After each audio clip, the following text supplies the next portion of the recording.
How to use Microsoft Word in your Android mobile phone.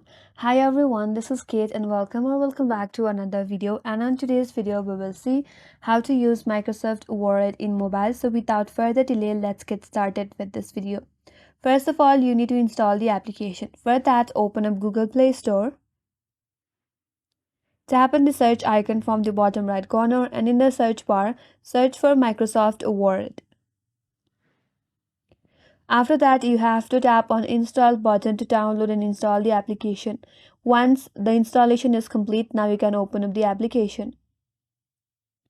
And then it will ask you to sign in with your Microsoft account for full functionality.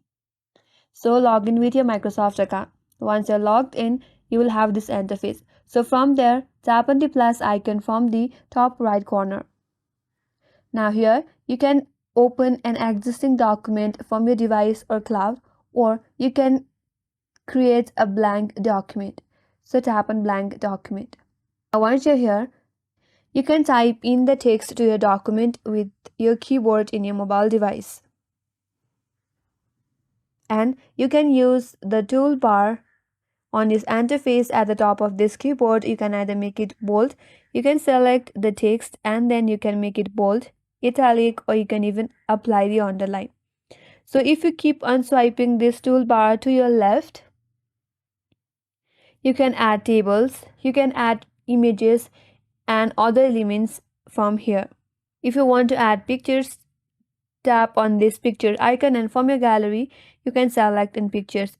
As well, you can insert tables in your Word document as well. And if you want to save your file, tap on the three dot icon from the top right corner and tap on save as. Now from here, you can choose the location or the device where you want to save your file to. Select your location and then tap on save from the bottom right corner. And that's the way to use Microsoft Word in your mobile device. And that's all for today's video. Hope this video was helpful, and if you're new to our channel, consider subscribing. Thanks for watching and stay tuned for more tutorials.